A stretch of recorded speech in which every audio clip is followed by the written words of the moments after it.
Tiene la palabra la diputada María Fernanda Raberta.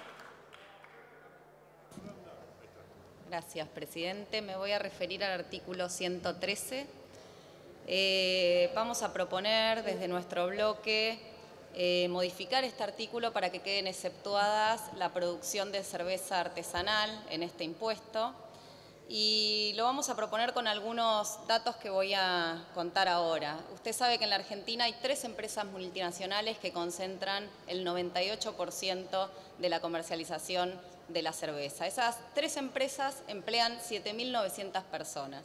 Mientras tanto, el sector de cerveza de producción artesanal, que son entre 1.200 y 1.500 empresas pymes, tienen aproximadamente 6 personas cada una, 9.000 empleos directos, y concentran únicamente el 2% del mercado. Mar del Plata, puntualmente la ciudad donde vivo y la ciudad más afectada en términos de desocupación, tiene 58 microcervecerías, 240 trabajadores en forma directa, 2.200 trabajadores indirectos. Esto, por supuesto, con esta propuesta que ustedes hacen, se vería absolutamente afectada esta situación y pasaríamos a contar nuevamente con una nueva medida que genera desocupación en mi ciudad y en el resto de la Argentina. Por supuesto, ustedes como gobierno están en todo su derecho de hacer la propuesta que quieran y están en todo su derecho de pensar las leyes que quieran. Sin embargo, hay cosas que no tienen derecho. No tienen derecho de decir en campaña que la forma de paliar la desocupación en el conurbano bonaerense es con un emprendimiento puntualmente de cerveza artesanal. No tienen derecho a mentir. No tienen derecho a hablarnos del diálogo y someternos a la escena que vimos ayer de represión muy cerquita de este Congreso, donde quiero decirle que estaba mi hija en esa marcha. Mi hija tiene, en pocos días, 19 años cumple, y tuvo la suerte de nacer en democracia, a diferencia de mí, a diferencia de su mamá, que nacía en dictadura. Y por primera vez, mi hija tuvo la suerte de formarse durante los 12 años y medio de gobiernos populares, del gobierno de Néstor y Cristina. Por lo tanto, es una joven que se manifiesta, que va a las marchas, que discute de política, y por primera vez tuve miedo de que estuviera en una marcha.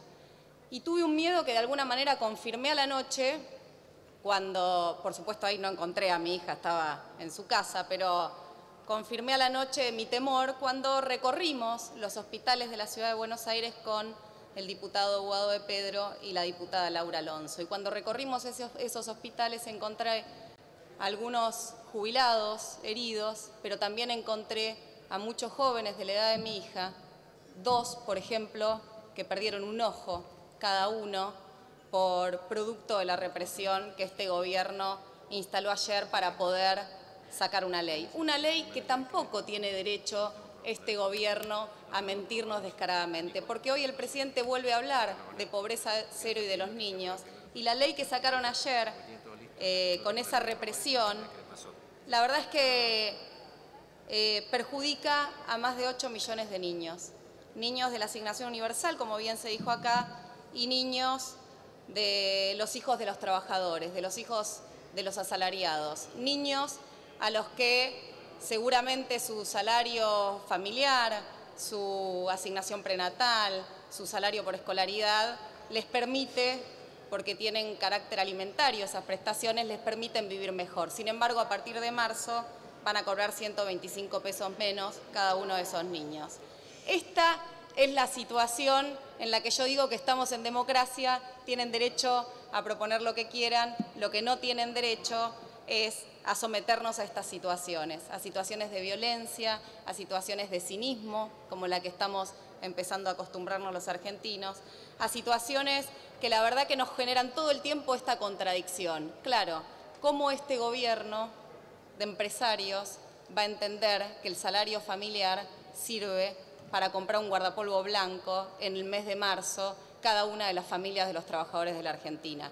¿Cómo lo van a entender si no han cobrado nunca un salario familiar? Porque nunca fueron trabajadores. Bueno, en la Argentina el 61% de la población son estos niños que tienen o el salario o la asignación familiar. Entonces, Digo, acá el diputado, el miembro informante, habló de una avenida innovadora. Para nosotros tiene poco de innovador, pero no tengo ninguna duda que esa avenida innovadora nos va a llevar a un lugar en donde este gobierno va a ser juzgado como el gobierno más insensible, más cínico, más autoritario y más violento de la historia argentina. Y no tengo ninguna duda que cuando terminen de saquear la Argentina y vuelvan a administrar sus empresas y vuelvan a administrar sus cuentas en Panamá, vamos a tener que hacernos cargo de volver a salir del infierno como ya lo hicimos en el 2003. Gracias. Gracias, señora diputada.